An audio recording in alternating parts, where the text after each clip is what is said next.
Lektion 1: Visuelle Kommunikation.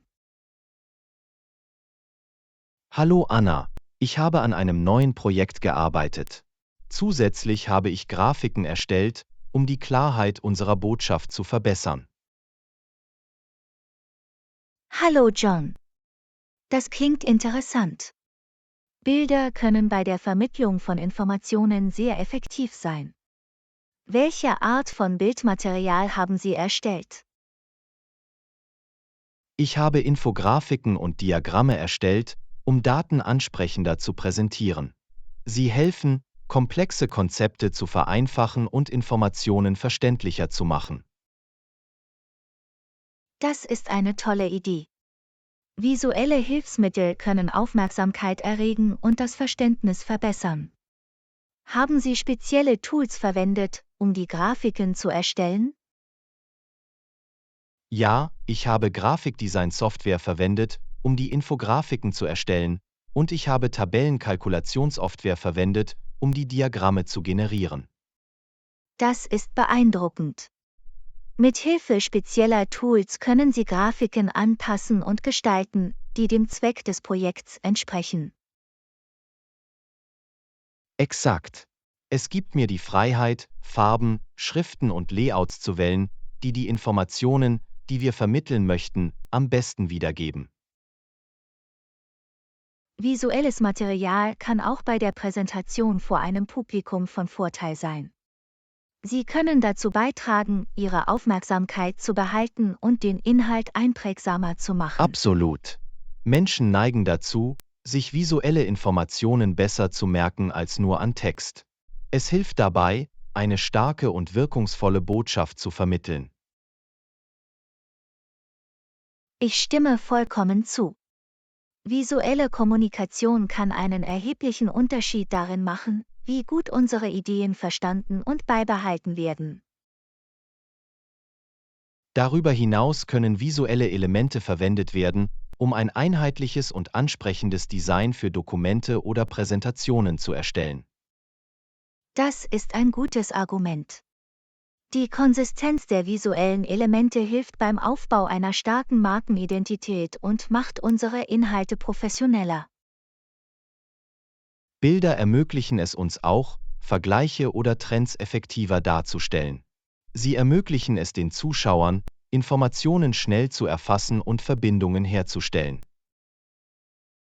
Ja, die Visualisierung von Daten anhand von Diagrammen oder Grafiken kann Muster und Erkenntnisse aufdecken, die in reinen Zahlen möglicherweise nicht so offensichtlich sind. Absolut.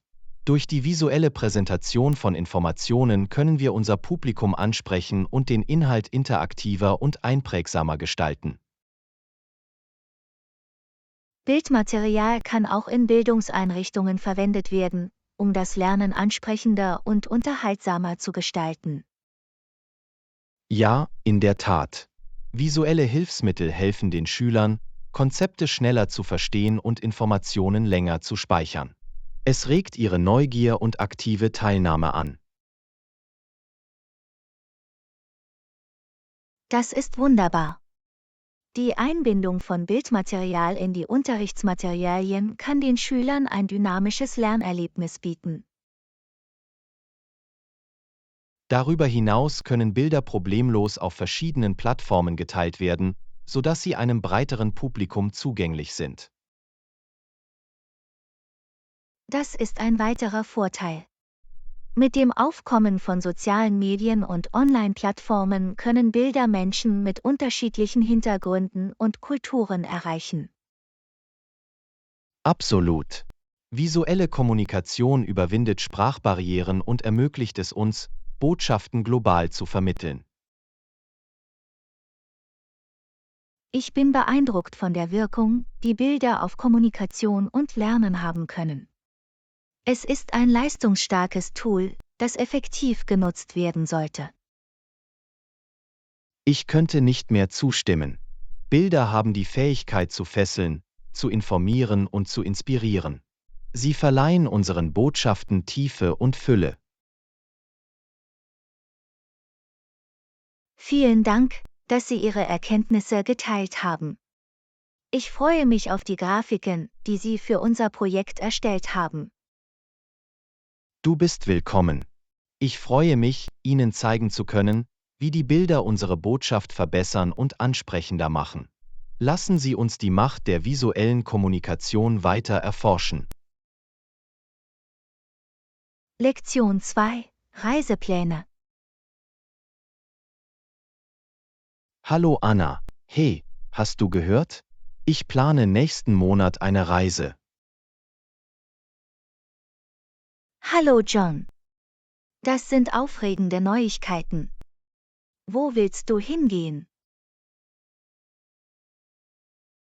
Ich erwäge einen Ausflug auf eine tropische Insel mit unberührten Stränden und üppigen Wäldern.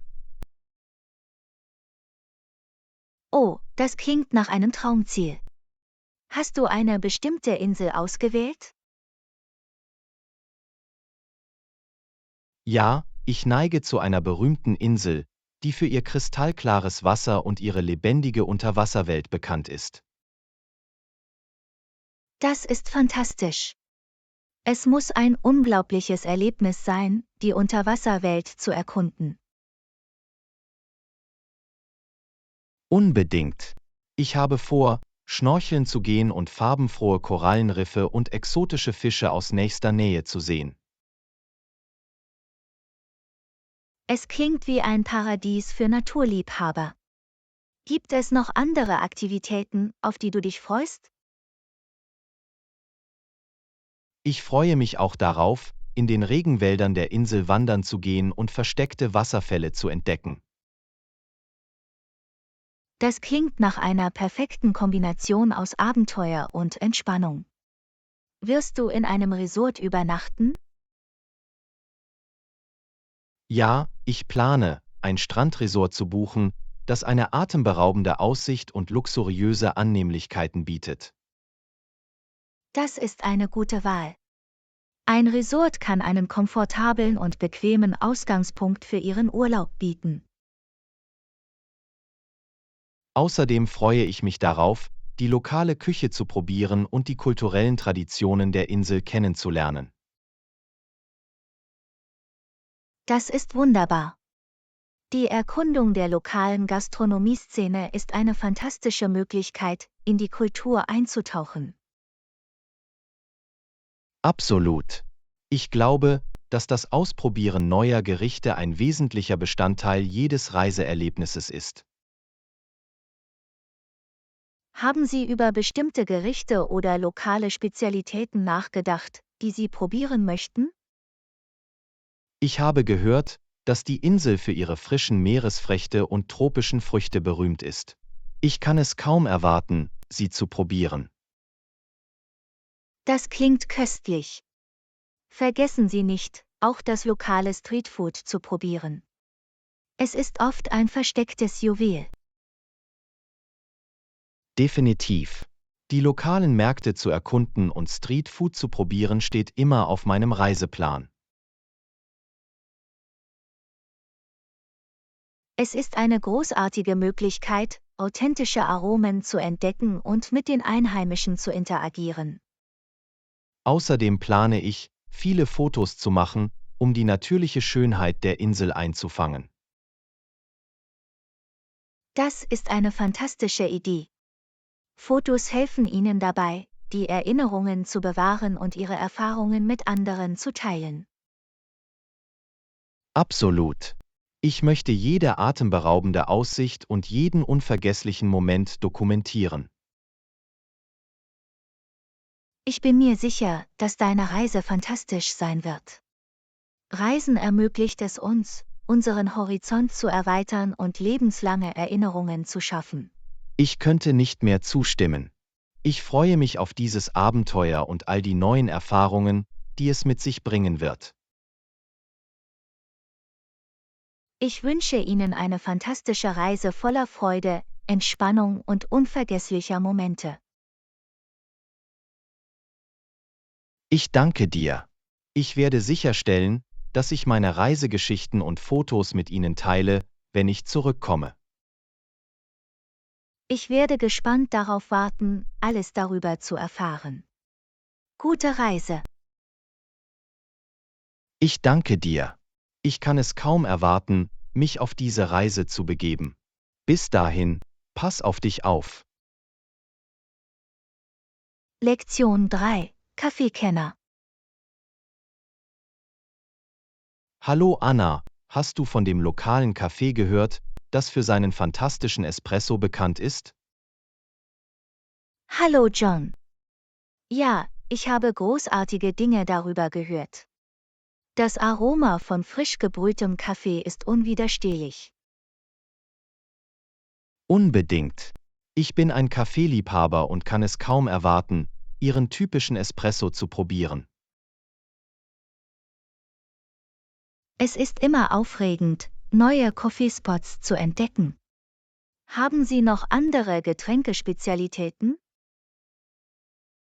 Ja, sie bieten eine Vielzahl von handgefertigten Getränken wie Cappuccinos, Lattes und Macchiatos an. Das ist fantastisch. Es ist schön, Optionen für verschiedene Kaffeevorlieben zu haben. Zusätzlich servieren sie Gebäck und leichte Snacks als Ergänzung zum Kaffee. Das ist perfekt. Ein köstliches Gebäck mit einer Tasse Kaffee ist eine herrliche Kombination.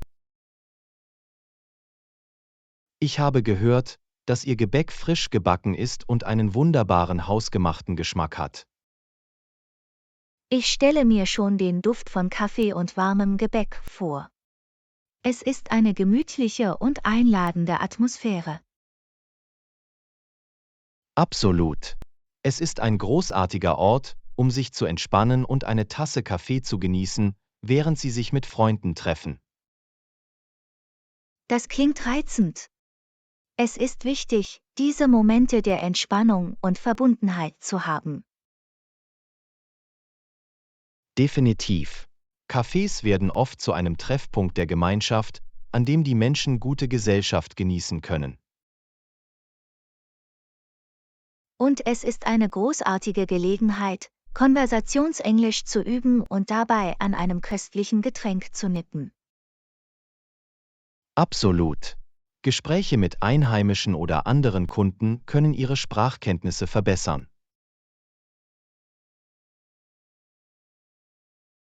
Außerdem entdecken Sie vielleicht interessante Geschichten oder Empfehlungen von anderen Kaffeeliebhabern. Das ist wahr. Es ist immer faszinierend, von den Lieblingskaffee-Erlebnissen der Menschen zu hören. Ich bin neugierig, bieten Sie spezielle Bohnen oder einzigartige Braumethoden an? Ja, sie beziehen hochwertige Bohnen aus verschiedenen Regionen und bieten verschiedene Brautechniken an. Das ist fantastisch. Das Erkunden verschiedener Geschmacksrichtungen und Braumethoden kann ein herrliches Abenteuer sein. Absolut. Es ist, als würde man eine ganz neue Welt im Reich des Kaffees entdecken. Ich freue mich für dich. Es klingt, als ob Sie ein unvergessliches Kaffeeerlebnis haben werden. Ich danke dir. Ich kann es kaum erwarten, die reichen Aromen und das gemütliche Ambiente des Cafés zu genießen. Genießen Sie jeden Schluck und genießen Sie den Moment. Kaffee bringt Freude und Komfort. Das werde ich. Und ich werde auf jeden Fall meine Kaffeereise mit Ihnen teilen. Vielleicht können wir eines Tages zusammen das Café besuchen. Das wäre wunderbar. Kaffee und gute Gesellschaft ergeben eine perfekte Kombination. Darauf freue ich mich.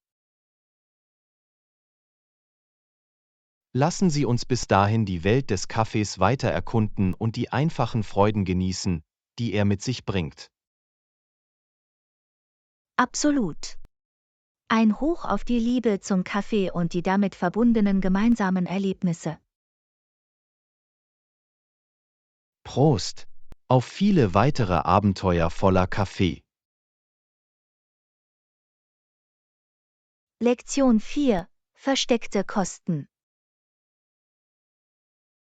Hallo Anna, gibt es bei der Planung einer Reise zusätzliche Kosten, die ich beachten sollte? Hallo John. Ja, manchmal können für bestimmte Dienstleistungen oder Annehmlichkeiten zusätzliche Gebühren anfallen.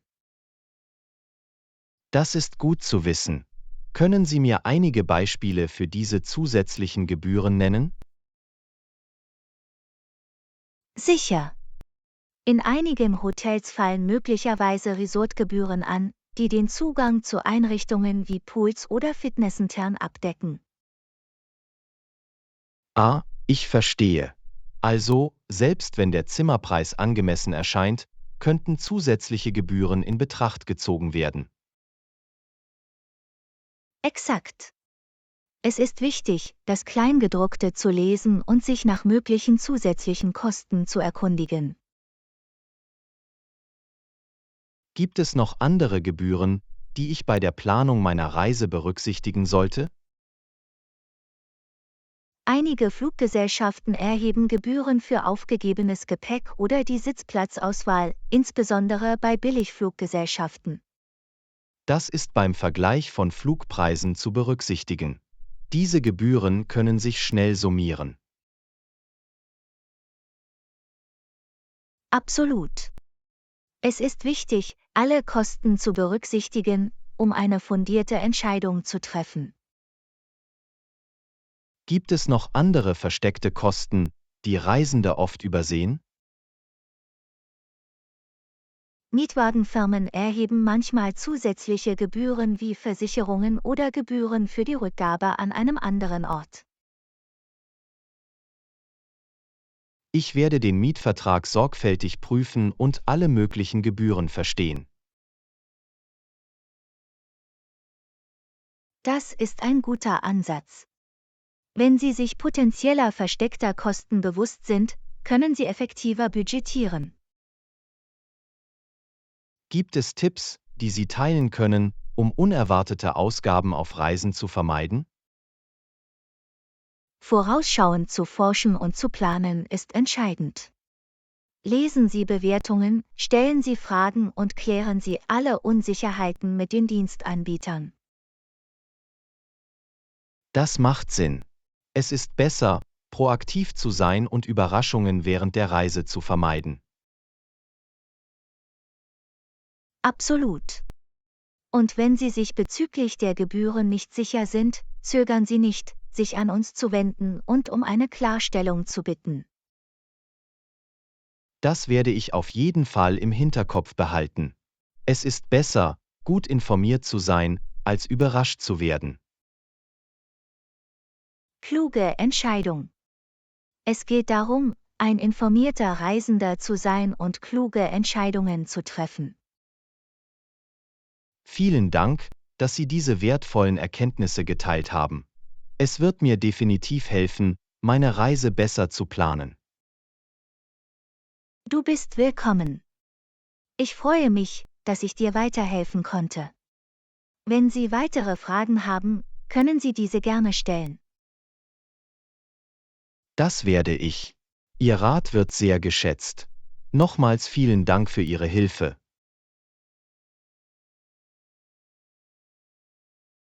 Gar kein Problem. Ich bin hier, um zu helfen. Ich wünsche Ihnen eine reibungslose und budgetfreundliche Reise. Ich danke dir. Ich werde nach versteckten Kosten Ausschau halten und meine Reise in vollen Zügen genießen. Das ist der Geist. Hab eine fantastische Zeit und schaffe unvergessliche Erinnerungen. Sicher reisen. Das werde ich. Bis wir wieder chatten, passen Sie auf sich auf und sprechen Sie bald mit Ihnen. Lektion 5: Flughafentransfer. Hallo Anna, ich wundere mich über den Abholbereich außerhalb des Flughafens. Wie oft fahren die Shuttles? Hallo John. Die Shuttles verkehren in der Regel nach einem regelmäßigen Fahrplan und fahren häufig vom dafür vorgesehenen Abholbereich ab. Das ist praktisch. Wissen Sie, wie lange es dauert, bis die Shuttles ankommen, nachdem ich den Abholbereich erreicht habe? Die Wartezeit kann variieren, aber in der Regel kommen die Shuttles alle 15 bis 20 Minuten an. Das ist nicht so schlimm. Das gibt mir genug Zeit, um mein Gepäck zu packen und mich auf den Weg zum Abholbereich zu machen. Exakt. Es ist immer eine gute Idee, den Shuttle-Fahrplan im Voraus zu überprüfen, um Ihre Zeit entsprechend zu planen. Gibt es spezielle Schilder oder Anweisungen, die befolgt werden müssen, um den Abholbereich leicht zu finden? Ja, Flughäfen verfügen in der Regel über eine klare Beschilderung, die Passagiere zu den ausgewiesenen Shuttle-Abholpunkten führt. Das ist hilfreich. Ich werde nach den Schildern Ausschau halten, um einen reibungslosen Übergang vom Flughafen zu gewährleisten. Tolle Idee. Wenn Sie den Schildern folgen, können Sie den Shuttle-Abholbereich leichter finden. Wie lange dauert die Fahrt in der Regel, wenn ich in den Shuttle einsteigte, um das vorgesehene Ziel zu erreichen? Die Dauer der Fahrt hängt von der Entfernung zwischen dem Flughafen und Ihrem Zielort ab. Gibt es eine geschätzte Reisezeit, die vom Shuttle-Service angegeben wird? Ja, die meisten Shuttle-Services geben eine geschätzte Reisezeit an, was Ihnen eine ungefähre Vorstellung davon geben kann, wie lange die Fahrt dauern wird. Das ist gut zu wissen. Es hilft mir, meinen Zeitplan zu planen und entsprechende Vorkehrungen zu treffen. Absolut. Wenn Sie eine geschätzte Reisezeit haben, können Sie Ihre Zeit effektiv verwalten. Gibt es zusätzliche Gebühren für die Nutzung des Flughafentransfer? Für einige Shuttle-Services fällt möglicherweise eine geringe Gebühr an, während andere möglicherweise kostenlos sind. Es ist gut, sich im Voraus über mögliche Gebühren im Klaren zu sein, um Überraschungen zu vermeiden. Definitiv. Es empfiehlt sich immer, sich nach den zusätzlichen Kosten zu erkundigen, die mit dem Shuttle-Service verbunden sind. Kann ich im Voraus einen Sitzplatz im Shuttle reservieren oder gilt die Reihenfolge des Eingangs? Das hängt vom Shuttle-Service ab. Einige erlauben Reservierungen, während andere nach dem Prinzip wer zuerst kommt, malt zuerst angeboten werden. Ich werde auf jeden Fall auf der Website des Shuttle-Service nachschauen oder ihn direkt kontaktieren, um weitere Informationen zu erhalten. Das ist ein kluger Schachzug. Es ist immer besser, über den Reservierungsprozess gut informiert zu sein. Danke für die Beantwortung meiner Fragen. Ihre Erkenntnisse waren sehr hilfreich. Du bist willkommen. Ich freue mich, dass ich dir weiterhelfen konnte. Wenn Sie weitere Fragen haben, können Sie diese gerne stellen. Ich danke Ihnen für Ihre Hilfe. Ich werde sicherstellen, dass ich meinen Flughafentransfer entsprechend plane. Gar kein Problem. Ich wünsche Ihnen eine reibungslose Reise und ein angenehmes Erlebnis mit dem Flughafentransfer. Ich danke dir. Ich werde deine guten Wünsche im Hinterkopf behalten. Bis wir wieder chatten, passen Sie auf sich auf und sprechen bald mit Ihnen. Du auch. Haben Sie eine fantastische Reise und genießen Sie Ihre Zeit am Flughafen und darüber hinaus. Sicher reisen. Das werde ich. Bis zum nächsten Mal, pass auf dich auf und auf Wiedersehen. Lektion 6 Empfehlungen Hallo Anna, ich suche etwas Bestimmtes. Kannst du mir sagen, welches? Ich will es mir ansehen. Hallo John. Natürlich kann ich dir dabei helfen. Kannst du mir mehr Details oder eine allgemeine Idee geben? Ich bin daran interessiert, ein neues Restaurant in der Stadt auszuprobieren. Ich habe gehört, dass es viele Möglichkeiten gibt. Irgendwelche Empfehlungen? Unbedingt. Wenn du Lust auf italienische Küche hast, kann ich La Bella Vita nur empfehlen. Ihre Nudelgerichte sind fantastisch. Das klingt köstlich. Ich liebe italienisches Essen. Gibt es noch andere Empfehlungen außer Italienisch? Wenn Sie Lust auf etwas Würziges haben, ist Spice Junction eine gute Wahl für die indische Küche. Ihre Currys sind würzig. Indische Küche klingt faszinierend. Ich mag scharfes Essen, daher klingt Spice Junction nach einer perfekten Option. Eine weitere Empfehlung, die ich habe, ist Sushi Zen. Sie servieren frische und authentische japanische Sushi-Rollen. Ich habe in letzter Zeit Lust auf Sushi. Sushi Zen klingt nach dem idealen Ort, um mein Verlangen nach Sushi zu stillen. Wenn Sie Lust auf ein ungezwungenes kulinarisches Erlebnis haben, ist The Burger Joint für seine köstlichen Gourmet-Burger bekannt. Manchmal ist ein guter Burger genau das Richtige. Ich werde mir auf jeden Fall The Burger Joint ansehen, um eine sättigende Mahlzeit zu genießen. Wenn Sie daran interessiert sind, internationale Aromen zu entdecken, bietet Global Fusion eine vielfältige Speisekarte mit Gerichten aus der ganzen Welt. Das klingt nach einem aufregenden kulinarischen Abenteuer. Global Fusion wird auf meiner Liste stehen, um eine Vielzahl von Geschmacksrichtungen zu erleben. Und wenn Sie ein Fan von Meeresfrüchten sind, ist das Ocean Breze ein beliebtes Fischrestaurant, das für seinen frischen Fang des Tages bekannt ist. Ich mag Meeresfrüchte, besonders wenn sie frisch sind. Ocean Breze wird ein großartiger Ort sein, um köstliche Meeresfrüchte zu genießen. Ich hoffe, diese Empfehlungen helfen Ihnen dabei, das perfekte kulinarische Erlebnis zu finden. Viel Spaß beim Erkunden der kulinarischen Szene. Ich danke dir.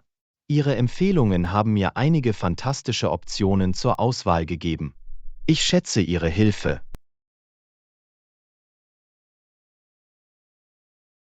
Du bist willkommen. Ich freue mich, dass ich dir weiterhelfen konnte. Wenn Sie weitere Empfehlungen benötigen oder weitere Fragen haben, können Sie diese gerne stellen. Ich werde mich auf jeden Fall melden, wenn ich weitere Vorschläge benötige. Nochmals vielen Dank. Ich freue mich darauf, diese Restaurants auszuprobieren. Gar kein Problem. Viel Spaß beim Erkunden der lokalen Food-Szene. Guten Appetit! Ich danke dir. Dann genieße ich jeden Bissen. Bis wir uns wieder unterhalten, passen Sie auf sich auf und haben Sie einen wunderschönen Tag. Lektion 7: Schönheitsshopping. Hallo Anna, normalerweise schaue ich auch in den Make-up- und Hautpflegeläden vorbei. Irgendwelche Empfehlungen für eine gute? Hallo John. Absolut, ich kann dir dabei helfen. Suchen Sie eine bestimmte Marke oder einen bestimmten Produkttyp. Ich bin offen dafür, verschiedene Marken und Produkte zu erkunden. Ich bin hauptsächlich daran interessiert, qualitativ hochwertige Artikel zu finden. In diesem Fall ist Glow Beauty ein beliebtes Geschäft, das für seine breite Palette an Make-up- und Hautpflegeprodukten bekannt ist. Das klingt vielversprechend. Ich werde auf jeden Fall Glow Beauty besuchen, um ihre Auswahl an Beauty-Artikeln zu erkunden. Eine weitere großartige Option ist Radiant Beauty. Sie bieten eine Vielzahl von Hautpflegeprodukten für verschiedene Hauttypen an. Hautpflege ist mir wichtig, daher scheint Radiant Beauty der richtige Ort zu sein, um passende Produkte für meine Haut zu finden. Wenn Sie nach natürlichen und biologischen Optionen suchen, ist Pure Harmonie auf umweltfreundliche Schönheitsprodukte spezialisiert. Ich bevorzuge, wann immer möglich, natürliche Produkte zu verwenden. Pure Harmonie ist perfekt, um umweltfreundliche Schönheitsartikel zu finden. Für ein luxuriöses Erlebnis bietet Elegance Cosmetics hochwertige Make-up- und Hautpflegeprodukte mit exquisiter Verpackung. Manchmal lohnt es sich, sich ein luxuriöses Produkt zu gönnen. Für einen Hauch von Eleganz werde ich mir Elegance Cosmetics ansehen. Wenn Sie daran interessiert sind, internationale Marken zu entdecken, führt Global Beauty Emporium Produkte aus der ganzen Welt. Internationale Marken bieten oft einzigartige und innovative Produkte an. Global Beauty Emporium wird ein aufregender Ort zum Stöbern sein. Darüber hinaus ist Beauty Haven ein bekanntes Geschäft, das professionelle Make-up-Tools und Accessoires anbietet. Die richtigen Werkzeuge sind entscheidend, um den gewünschten Make-up-Look zu erzielen. Beauty Haven wird meine erste Wahl für Make-up-Tools sein. Schließlich ist Glamour Skincare auf effektive Hautpflegelösungen spezialisiert und bietet personalisierte Empfehlungen. Hautpflege hat für mich Priorität, daher eignet sich Glamour Skincare hervorragend, um maßgeschneiderte Produkte für meine Hautpflegeroutine zu finden. Ich hoffe, diese Empfehlungen helfen Ihnen dabei, das perfekte Beauty-Shopping-Erlebnis zu finden. Viel Spaß beim Erkunden! Ich danke dir. Ihre Vorschläge haben mir einige hervorragende Möglichkeiten zum Erkunden gegeben. Ich schätze Ihre Hilfe. Du bist willkommen. Ich freue mich, dass ich dir weiterhelfen konnte. Wenn Sie weitere Fragen haben oder weitere Empfehlungen benötigen, können Sie diese gerne stellen. Ich werde mich auf jeden Fall melden, wenn ich weitere Beratung benötige. Nochmals vielen Dank. Ich freue mich darauf, diese Schönheitssalons zu entdecken. Gar kein Problem. Genießen Sie Ihren Beauty-Shopping und verbringen Sie eine wundervolle Zeit beim Erkunden der Welt des Make-ups und der Hautpflege. Ich danke dir. Ich werde das Beste daraus machen. Bis wir wieder chatten, passen Sie auf sich auf und haben Sie einen fantastischen Tag. Lektion 8: Erinnerungen an den Strand. Hallo Anna, hattest du schon einmal einen unvergesslichen Ausflug an den Strand? Hallo John. Absolut, ich hatte einige unglaubliche Stranderlebnisse. Wie steht's mit dir? Ich hatte schon ein paar, aber ich suche immer nach Inspiration. Erzählen Sie mir von einem Ihrer unvergesslichsten Strandausflüge. Nun, eine meiner liebsten Stranderinnerungen war, als ich eine tropische Insel namens Paradise Cove besuchte. Paradise Cove klingt nach einem Traumziel. Was hat es für dich so unvergesslich gemacht? Das kristallklare türkisfarbene Wasser und der puderweiße Sand waren atemberaubend. Es fühlte sich an, als würde man in eine Postkarte treten. Das klingt absolut umwerfend. Haben Sie während Ihres Aufenthalts an Wasseraktivitäten teilgenommen? Ja, Ich bin in den lebendigen Korallenriffen schnorcheln gegangen. Die Unterwasserwelt war voller bunter Fische und Meereslebewesen. Das Schnorcheln in Korallenriffen muss ein unglaubliches Erlebnis gewesen sein. Bist du irgendwelchen einzigartigen Meerestieren begegnet? Ich hatte das Glück, eine Meeresschildkröte zu beobachten, die anmutig vorbeischwamm. Es war ein magischer Moment, den ich nie vergessen werde. Eine Meeresschildkröte aus der Nähe zu sehen, muss beeindruckend gewesen sein. Hast du während deiner Reise noch etwas anderes gemacht? Ich machte lange Spaziergänge entlang der Küste, sammelte Muscheln und genoss die sanfte Brise. Es war so friedlich und entspannend. Am Strand entlang spazieren und Muscheln sammeln klingt nach einer schönen Art, sich zu entspannen. Haben Sie unvergessliche Sonnenuntergänge erlebt? Ja, die Sonnenuntergänge in Paradiese Cove waren einfach atemberaubend. Der Himmel verwandelte sich in eine Leinwand aus lebendigen Farben. Sonnenuntergänge am Strand sind immer faszinierend. Hast du irgendwelche Fotos gemacht, um diese schönen Momente festzuhalten? Ich habe darauf geachtet, die atemberaubende Landschaft durch Fotos festzuhalten. Sie dienen als wunderbare Erinnerungen an diese Reise. Fotos sind eine großartige Möglichkeit, besondere Momente noch einmal zu erleben. Haben Sie während Ihres Strandausflugs lokale Speisen oder Getränke probiert? Unbedingt. Ich gönnte mir frische Meeresfrüchte, tropische Früchte und nippte an erfrischendem Kokoswasser direkt aus den Kokosnüssen. Die lokale Küche muss zum Gesamterlebnis beigetragen haben. Sind Sie auf einzigartige Strandtraditionen oder Aktivitäten gestoßen? Ja, eines Abends gab es ein Lagerfeuer am Strand, an dem wir uns versammelten, Geschichten austauschten und Live-Musik unter dem Sternenhimmel genossen. Ein Lagerfeuer am Strand mit Live-Musik klingt nach einer fantastischen Art, einen Abend zu verbringen. Es muss eine lebendige Atmosphäre geschaffen haben.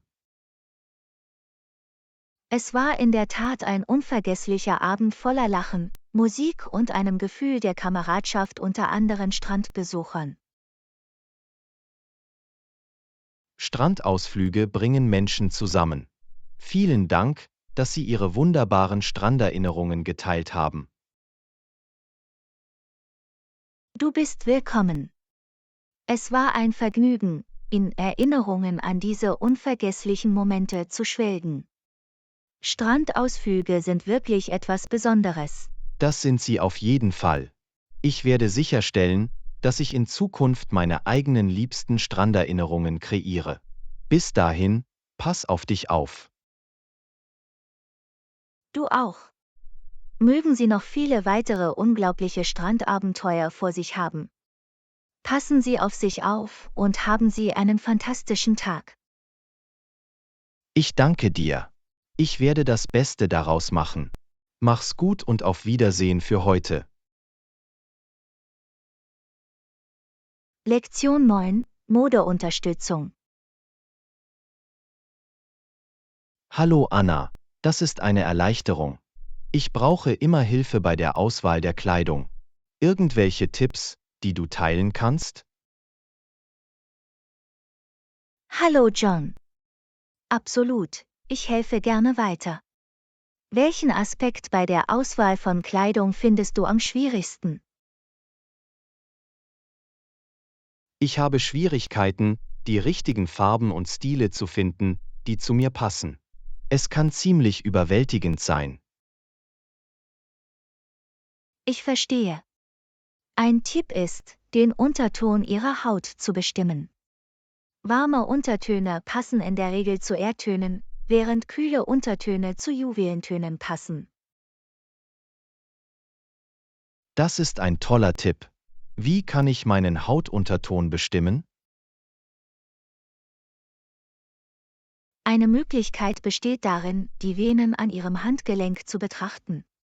Wenn sie blauer erscheinen, hast du wahrscheinlich kühle Untertöne. Wenn sie grüner erscheinen, hast du wahrscheinlich warme Untertöne. Ich werde mir auf jeden Fall meine Handgelenksvenen ansehen, um meinen Unterton herauszufinden. Irgendwelche Vorschläge, um die richtigen Kleidungsstile zu finden? Es ist wichtig, dass Sie Ihre Körperform berücksichtigen. Wenn Sie beispielsweise eine Sanduhrfigur haben, können eng anliegende Kleider und Hosen mit hoher Taille Ihre Kurven betonen. Bei der Auswahl der Kleidung werde ich meine Körperform berücksichtigen. Gibt es allgemeine Moderegeln, die ich beachten sollte? Eine gängige Regel ist, sich dem Anlass entsprechend zu kleiden.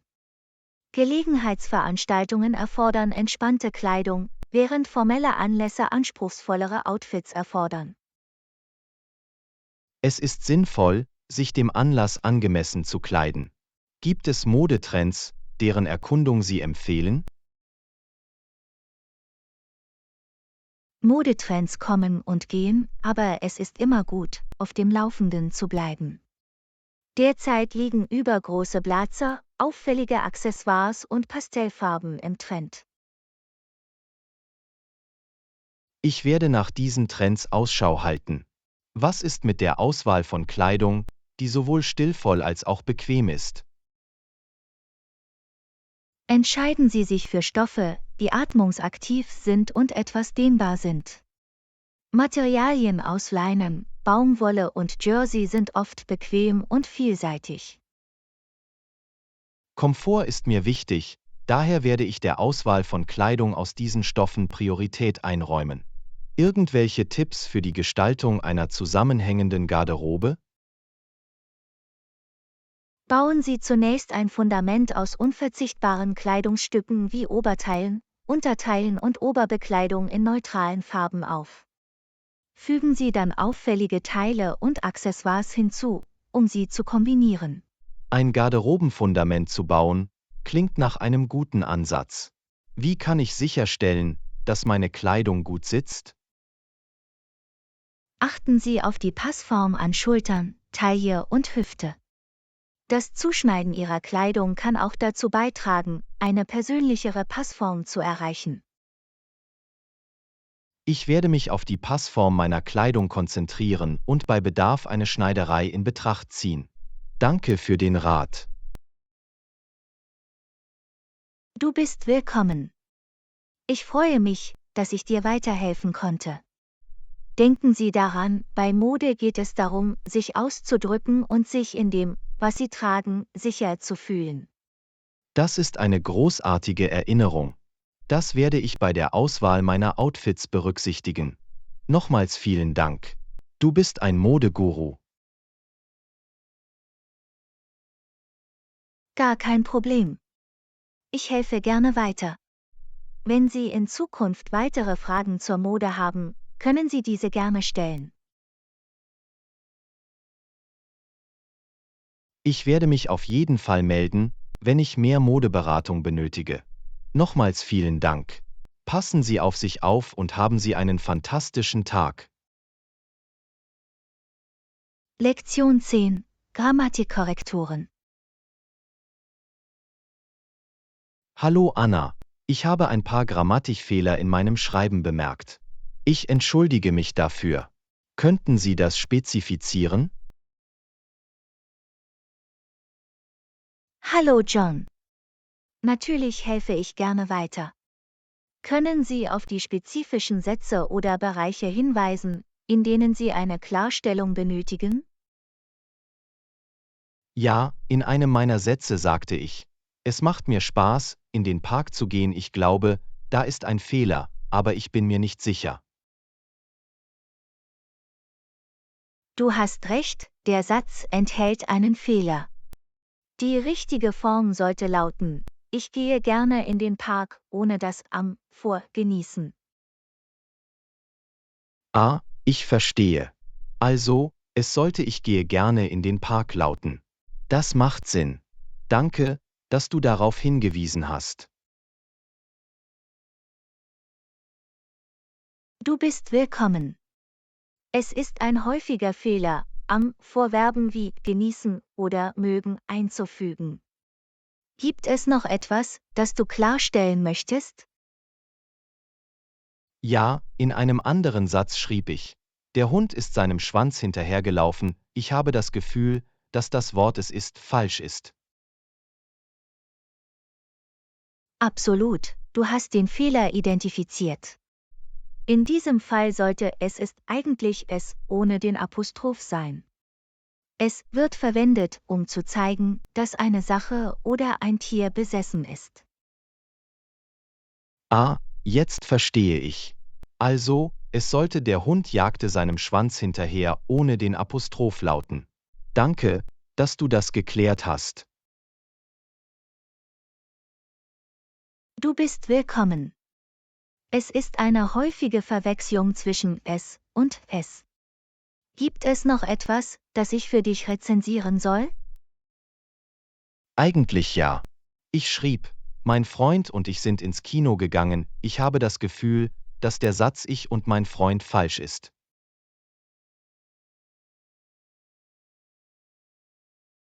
Du hast wieder einmal recht.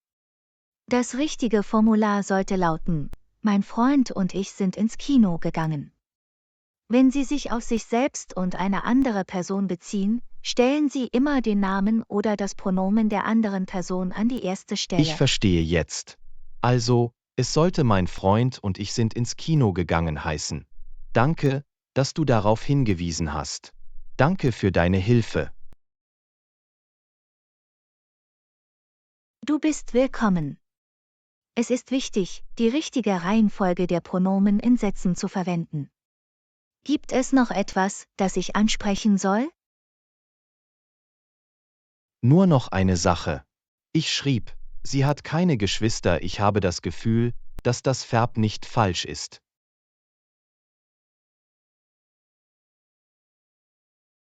Du hast absolut recht. Die richtige Form sollte lauten: Sie hat keine Geschwister. Wenn wir uns auf ein singuläres Subjekt wie sie beziehen, verwenden wir das Verb nicht statt nicht. Ah, jetzt verstehe ich. Also, es sollte sie hat keine Geschwister lauten. Danke für die Klarstellung. Ihre Erklärungen sind wirklich hilfreich.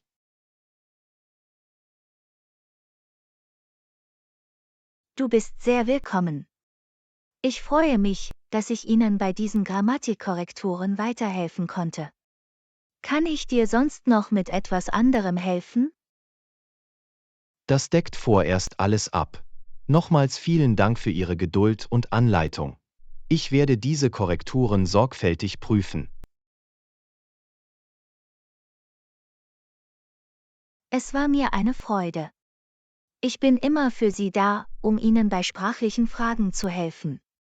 Denken Sie daran, Übung macht den Meister. Macht weiter so. Das werde ich. Ihre Unterstützung und Anleitung werden sehr geschätzt. Nochmals vielen Dank. Passt auf euch auf und habt einen schönen Tag. Lektion 11: Tipps zum kreativen Spielen.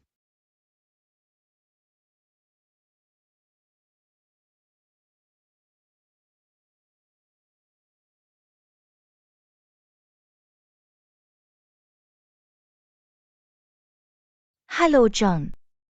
Absolut, ich würde gerne ein paar Tipps mit Ihnen teilen. Das Anrichten ist eine großartige Möglichkeit, das gesamte kulinarische Erlebnis zu verbessern. Zu welchem speziellen Aspekt hätten Sie gerne eine Beratung? Ich suche nach Ideen, wie ich das Essen auf dem Teller attraktiv arrangieren kann. Irgendwelche Vorschläge? Eine einfache Technik ist die Anwendung der dritte Regel. Stellen Sie sich vor, Sie teilen Ihren Teller horizontal und vertikal in 3 Teile. Platzieren Sie dann Ihr Hauptgericht in einen Teil und die ergänzenden Speisen in den anderen. Das ist ein toller Tipp. Ich werde versuchen, die Drittelregel zu verwenden, um eine ausgewogene Komposition zu erstellen. Irgendwelche anderen Vorschläge, um visuelles Interesse zu wecken? Ganz gewiss. Erwägen Sie, verschiedene Texturen und Farben zu verwenden. Du kannst zum Beispiel ein knuspriges Element wie geröstete Nüsse oder knuspriges Gemüse hinzufügen, um einen Kontrast zu weicheren Komponenten herzustellen. Das ist eine kluge Idee. Das Mischen von Texturen kann ein Gericht aufregender machen. Wie wäre es, der Platte Farbe hinzuzufügen? Farbenfrohe Zutaten können ein Gericht optisch ansprechend machen. Versuchen Sie, lebhaftes Obst, Gemüse oder essbare Blumen zu verwenden, um Farbakzente zu setzen. Das werde ich im Hinterkopf behalten. Das Hinzufügen bunter Elemente kann wirklich einen Unterschied machen. Irgendwelche Tipps zum Erstellen von Höhe und Dimension? Durch die Gebäudehöhe kann ein Gericht optisch auffälliger aussehen. Sie können Zutaten stapeln oder Requisiten wie essbare Garnituren oder vertikale Elemente verwenden, um eine gehobene Präsentation zu erzielen. Höhe zu schaffen klingt interessant. Ich experimentiere mit dem Stapeln von Zutaten und der Verwendung von Beilagen. Irgendwelche Richtlinien für Portionsgrößen? Es ist wichtig, die Portionsgrößen auszugleichen, um einen ästhetisch ansprechenden Teller zu kreieren. Vermeiden Sie eine Überfüllung und lassen Sie etwas Negativraum, um die einzelnen Komponenten optimal zur Es Geltung ist zu bringen. sinnvoll, Portionsgrößen und negativen Raum im Auge zu behalten. Dadurch kann das Essen hervorstechen. Gibt es irgendwelche Werkzeuge zum Beschichten, die ich in Betracht ziehen sollte? Plattierwerkzeuge wie Quetschflaschen oder Pinzetten sind zwar nicht erforderlich, können aber für mehr Präzision und Kontrolle beim Anrichten von Saucen oder zarten Beilagen sorgen. Ich werde untersuchen, wie ich meine Präsentation mit Beschichtungswerkzeugen verfeinern kann. Sie können sich auf jeden Fall als nützlich erweisen. Wie steht es mit der Bedeutung der Plattenauswahl? Die Wahl der Platte kann die Gesamtpräsentation erheblich beeinflussen. Erwägen Sie die Verwendung von Platten mit kontrastierenden Farben oder interessanten Formen, um die Optik zu verbessern. Ich werde auf die Plattenauswahl achten. Die Verwendung verschiedener Teller kann eine weitere Ebene der Kreativität hinzufügen. Irgendwelche letzten Tipps, die Sie beachten sollten? Denken Sie daran, dass Plattieren eine Kunstform ist. Scheuen Sie sich also nicht, zu experimentieren und Spaß zu haben. Lassen Sie Ihrer Kreativität freien Lauf und vertrauen Sie Ihrem Das ist eine Instinkt. großartige Erinnerung. Ich werde den künstlerischen Aspekt des Plattierens begrüßen und meiner Kreativität vertrauen.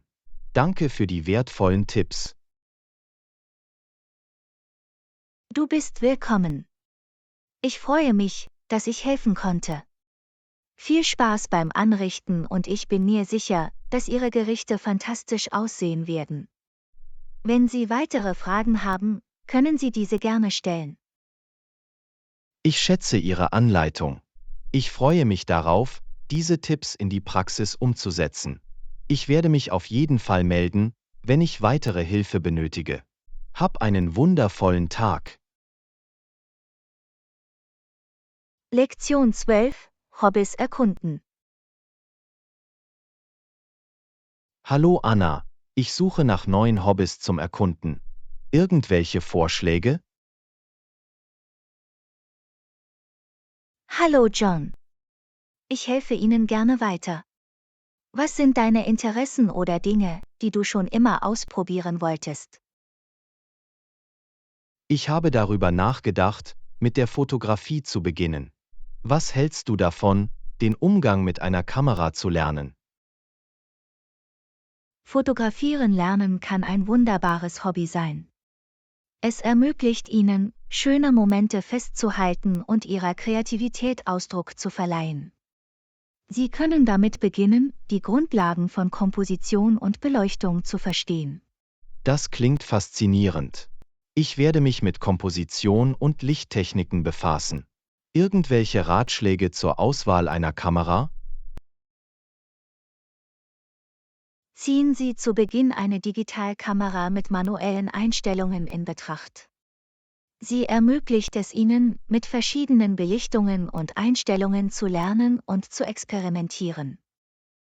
Das werde ich bei der Suche nach einer geeigneten Kamera berücksichtigen. Danke für die Empfehlung. Irgendwelche anderen Hobbyvorschläge? Ein anderes Hobby, das Ihnen vielleicht Spaß machen könnte, ist das Erlernen eines Musikinstruments. Es kann eine lohnende und erfüllende Erfahrung sein. Gibt es ein Instrument, das Ihr Interesse geweckt hat? Ich war schon immer fasziniert von der Gitarre. Es wäre toll, ein paar Melodien spielen zu lernen. Irgendwelche Tipps für Anfänger? Für Anfänger ist es wichtig, mit den Grundlagen zu beginnen, zum Beispiel mit dem Erlernen von Akkorden und der richtigen Fingerpositionierung. Du kannst Online-Tutorials finden oder erwägen, Unterricht bei einem lokalen Musiklehrer zu nehmen. Es ist sinnvoll, mit den Grundlagen zu beginnen. Ich suche nach Gitarrenunterricht für Anfänger und übe Akkorde. Danke für die Anleitung. Gibt es ein anderes Hobby, das du empfehlen würdest? Wie wäre es, die Welt des Kochens zu erkunden und neue Rezepte auszuprobieren? Es kann ein lustiges und köstliches Hobby sein, bei dem Sie mit Aromen und Techniken experimentieren können. Kochen klingt nach einer großartigen Möglichkeit, meine kulinarischen Fähigkeiten zu erkunden. Ich probiere zunächst einige einfache Rezepte aus und fordere mich nach und nach heraus. Schlägst du vor, dass ich eine bestimmte Küche probiere? Das ist ein fantastischer Ansatz.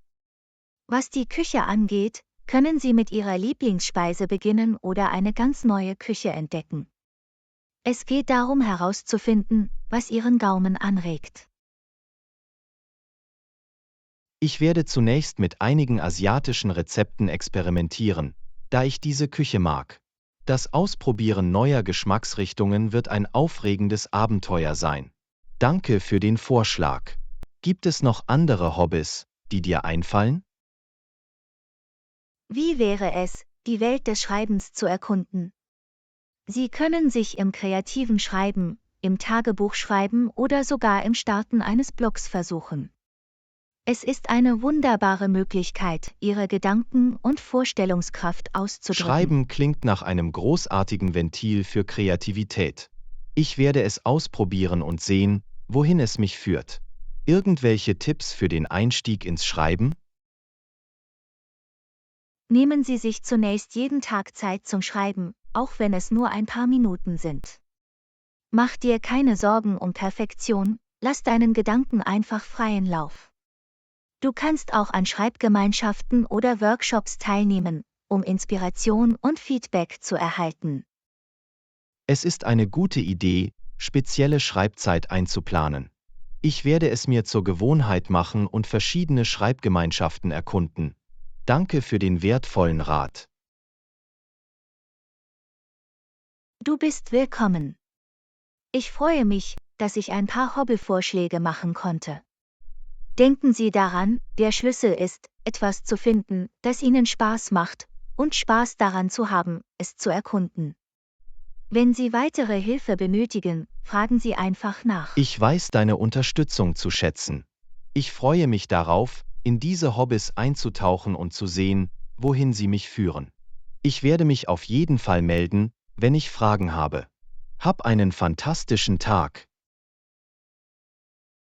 Lektion 13: Technische Probleme.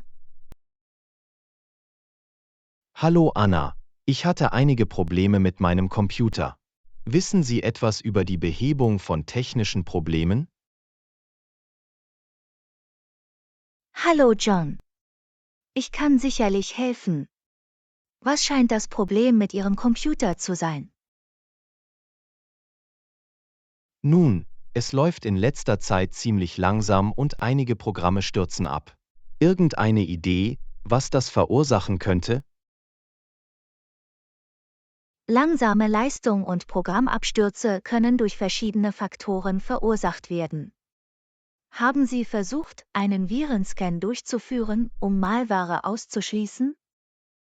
Ja, ich habe ein Antivirenprogramm installiert, aber ich werde zur Sicherheit noch einmal einen Scan durchführen.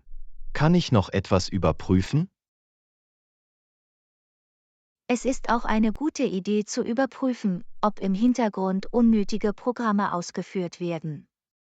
Sie können Systemressourcen verbrauchen und Ihren Computer verlangsamen. Das ist ein gutes Argument.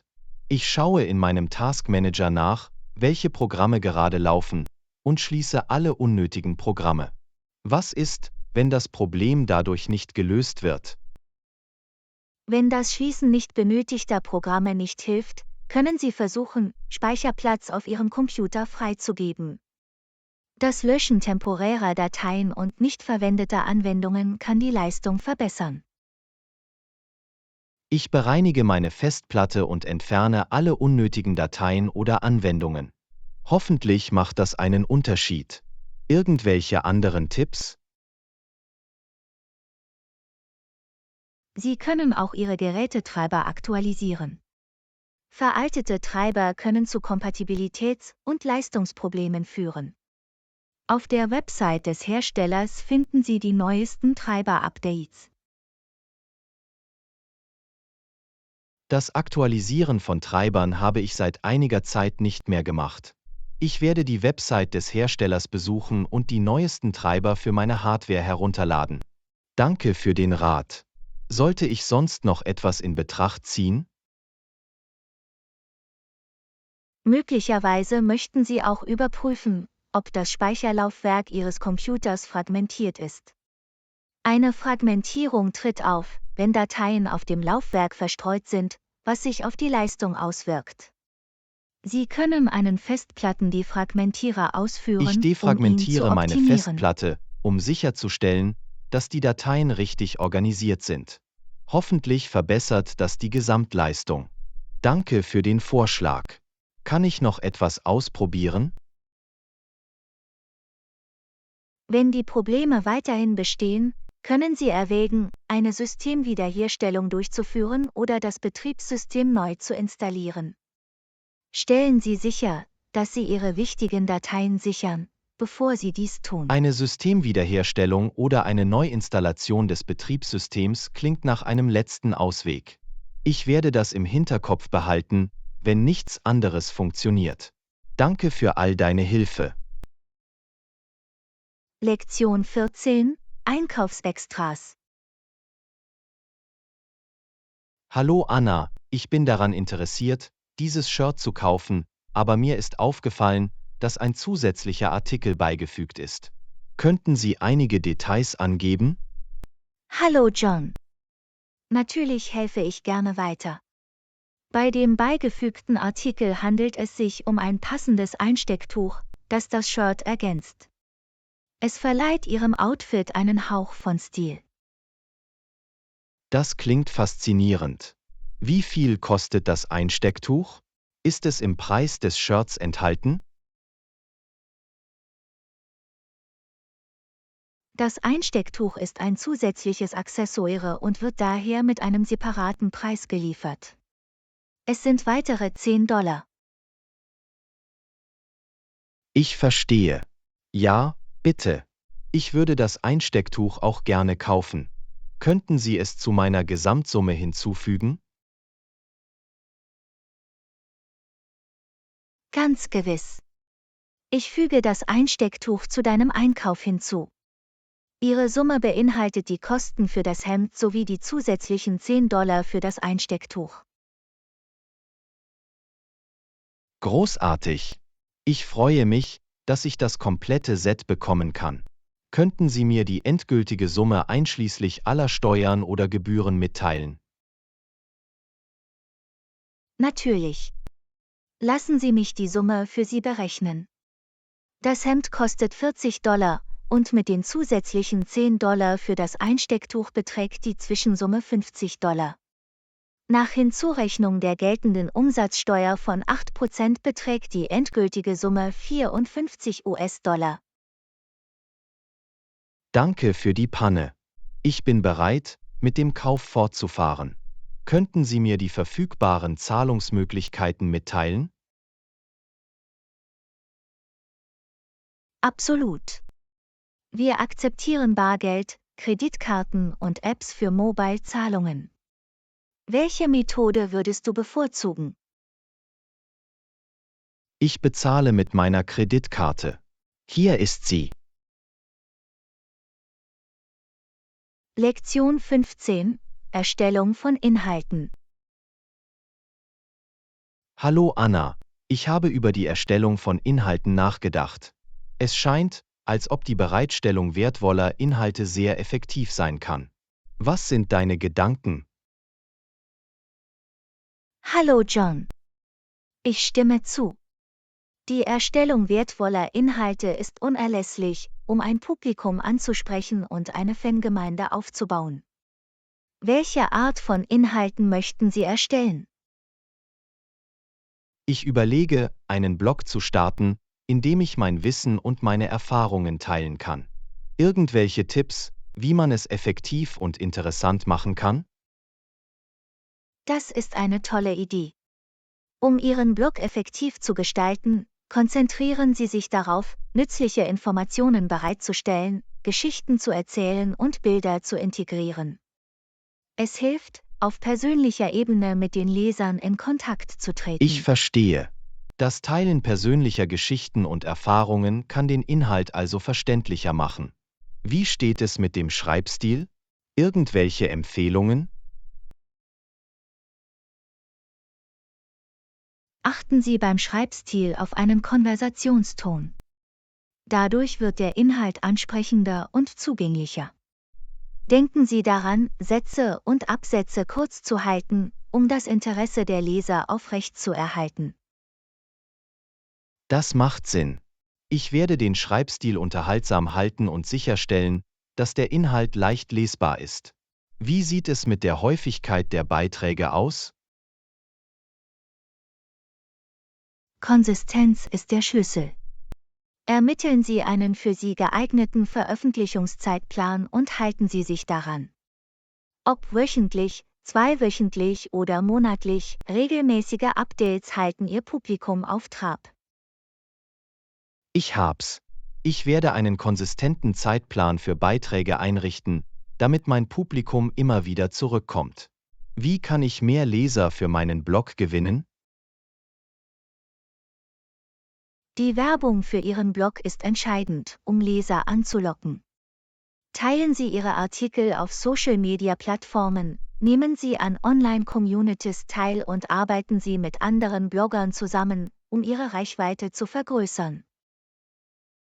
Werbung über soziale Medien und die Zusammenarbeit mit anderen Bloggern klingt nach einer großartigen Möglichkeit, die Sichtbarkeit zu erhöhen. Irgendwelche Ratschläge zur Interaktion mit Lesern? Interagiere mit deinen Lesern, indem du auf Kommentare antwortest, um Feedback bittest und Diskussionen anregst. Sorgen Sie dafür, dass sie sich wertgeschätzt und an der Konversation beteiligt fühlen. Die Interaktion mit Lesern ist wichtig, um eine loyale Community aufzubauen. Ich werde sicherstellen, dass ich auf Kommentare antworte und zur Interaktion anrege. Irgendwelche letzten Tipps? Schließlich sollten Sie immer bestrebt sein, wertvolle und einzigartige Inhalte bereitzustellen. Bieten Sie Einblicke, Tipps oder Perspektiven an, die zuvor noch nicht ausführlich erörtert wurden. Dadurch wird Ihr Publikum immer wieder kommen, um mehr zu erfahren. Die Bereitstellung wertvoller und einzigartiger Inhalte ist eine großartige Möglichkeit, sich von anderen abzuheben. Ich werde es zu einer Priorität auf meiner Blogging-Reise machen. Vielen Dank für all die hilfreichen Ratschläge. Lektion 16: Reiseplanung.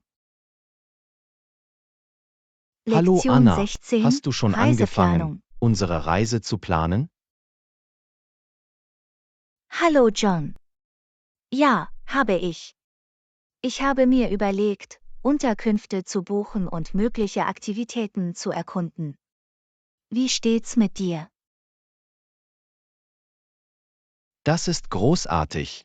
Ich habe nach Transportmöglichkeiten gesucht und mir beliebte Sehenswürdigkeiten in der Umgebung angesehen. Wo denkst du darüber nach zu übernachten? Ich habe ein paar Hotels gefunden, die zentral liegen und gute Bewertungen haben. Sie bieten Annehmlichkeiten wie kostenloses Frühstück und kostenloses WLAN. Irgendwelche Präferenzen? Kostenloses Frühstück und kostenloses WLAN klingen fantastisch. Könnten Sie mir die Namen dieser Hotels mitteilen, damit ich sie mir ansehen kann? Unbedingt. Das erste Hotel heißt Sunset View Inn und bietet einen Blick auf einen wunderschönen Strand. Das zweite ist das Cityscape Hotel, das sich im Herzen der Innenstadt in der Nähe der wichtigsten Sehenswürdigkeiten befindet. Beide Optionen klingen ansprechend. Ich werde ihre Verfügbarkeit prüfen und die Preise vergleichen. Was die Aktivitäten angeht, sind Sie auf Orte gestoßen, die Sie unbedingt besuchen müssen. Ja, habe ich. Es gibt ein berühmtes Museum namens Art Haven, das einzigartige und zeitgenössische Kunstwerke ausstellt. Wir können auch den Naturist Trail erkunden, eine malerische Wanderroute mit atemberaubender Aussicht. Art Haven und Natures Trail klingen beide faszinierend. Ich werde sie zu unserer Reiseroute hinzufügen. Finden während unserer Reise besondere Veranstaltungen oder Festivals statt? Ich habe herausgefunden, dass während unseres Besuchs ein lokales Food-Festival namens Taste of the Town stattfindet. Es ist bekannt für sein vielfältiges kulinarisches Angebot und seine Live-Musikdarbietungen. Ein Food-Festival mit Live-Musik klingt nach einem fantastischen Erlebnis. Stellen wir sicher, dass wir es nicht verpassen. Wie wäre es mit dem Transport? Hast du dir das angeschaut? Ja, habe ich. Es stehen verschiedene Optionen zur Verfügung, darunter die Anmietung eines Autos, die Nutzung öffentlicher Verkehrsmittel oder die Anmietung eines privaten Fahrers. Wir können besprechen und entscheiden, welche am besten zu uns passt.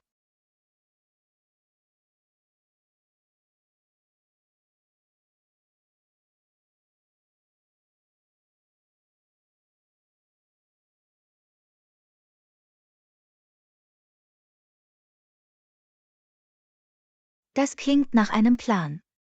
Bitte überprüfen Sie die Mietwagenoptionen, einschließlich der Preise und aller erforderlichen Anforderungen. Sicherheit ist von größter Bedeutung. Stellen wir also sicher, dass das Unternehmen gute Bewertungen hat. Absolut, Sicherheit hat Priorität. Ich werde sicherstellen, dass ich eine seriöse Autovermietung mit positivem Kundenfeedback wähle. Gibt es noch andere Aspekte der Reise, die wir berücksichtigen müssen? Wir sollten auch über eine Reiseversicherung nachdenken, insbesondere für unerwartete Situationen. Es ist wichtig, einen Versicherungsschutz für medizinische Notfälle oder Reisestornierungen zu haben. Sie haben recht, eine Reiseversicherung bietet Sicherheit. Ich werde verschiedene Versicherungspläne untersuchen und deren Deckung und Kosten vergleichen. Wir wollen auf unvorhergesehene Umstände vorbereitet sein. Das ist eine kluge Entscheidung. Es ist besser, vorbereitet zu sein, als später Schwierigkeiten zu haben. Wenn Sie während des Planungsprozesses Hilfe benötigen oder weitere Fragen haben, können Sie diese gerne stellen. Ich danke dir. Ich danke Ihnen für Ihre Hilfe und Unterstützung. Ebenso, wenn Sie auf weitere interessante Empfehlungen stoßen oder zusätzliche Vorschläge haben, lassen Sie es mich bitte wissen. Lektion 17: Zahlungsmöglichkeiten. Hallo Anna, ich habe eine Frage zur Buchung von Unterkünften. Sollen wir im Voraus oder bei der Ankunft bezahlen? Hallo John. Das hängt von der Unterkunft ab. An einigen Orten ist eine Vorauszahlung erforderlich, während in anderen die Zahlung bei der Ankunft möglich ist. Haben Sie bestimmte Hotels gefunden, an denen Sie interessiert sind? Ja, ich habe ein paar Optionen gefunden, die vielversprechend aussehen. Einer von ihnen erwähnt in den Buchungsdetails bei der Ankunft Zahlen. Bedeutet das, dass wir die Zahlung beim Check-in begleichen können? Das ist richtig. Bei Ankunft zahlen bedeutet, dass Sie Ihren Aufenthalt bei Ihrer Ankunft im Hotel bezahlen können. Dies bietet mehr Flexibilität, insbesondere wenn sich Ihre Pläne ändern könnten. Das ist gut zu wissen. Flexibilität ist wichtig, insbesondere wenn die Möglichkeit besteht, dass sich unsere Reiseroute ändert. Gibt es irgendwelche Vorteile, im Voraus zu bezahlen? Eine Vorauszahlung kann manchmal Vorteile bieten, wie zum Beispiel ermäßigte Tarife oder Sonderaktionen. Es lohnt sich zu prüfen, ob das Hotel Anreize für eine Vorauszahlung bietet. Rabatte und Sonderaktionen sind immer attraktiv. Ich vergleiche die Preise für die Zahlung im Voraus und die Zahlung bei der Ankunft, um herauszufinden, welche Option uns das beste Preis-Leistungs-Verhältnis bietet. Das klingt nach einem Plan. Es ist wichtig, die Kosten und Vorteile abzuwägen, bevor Sie eine Entscheidung treffen. Informieren Sie sich außerdem über die Stornierungsbedingungen des Hotels, da diese je nach Zahlungsmethode variieren können. Auf jeden Fall ist es wichtig, die Stornierungsbedingungen zu verstehen. Wir möchten sicherstellen, dass wir die Flexibilität haben, unsere Reservierung bei Bedarf zu ändern oder zu stornieren. Ich werde die allgemeinen Geschäftsbedingungen überprüfen. Großartig! Die Beachtung der allgemeinen Geschäftsbedingungen stellt sicher, dass wir gut informiert sind und fundierte Entscheidungen treffen können. Wenn Sie weitere Fragen haben, können Sie diese gerne stellen. Ich danke dir. Danke für Ihre Beratung. Ich werde meine Recherchen fortsetzen und eine Entscheidung treffen, die auf unseren Präferenzen und den Zahlungsmöglichkeiten des Hotels basiert. Ihr Beitrag war wertvoll. Du bist willkommen. Ich freue mich, dass ich helfen konnte. Denken Sie daran, dass es wichtig ist, die Zahlungsoption zu wählen, die Ihren Bedürfnissen entspricht und den größten Komfort bietet. Viel Glück bei Ihrer Buchung. Ich danke dir. Das behalte ich im Hinterkopf. Ihre Unterstützung wird sehr geschätzt. Passen Sie auf sich auf und sprechen Sie bald mit Ihnen.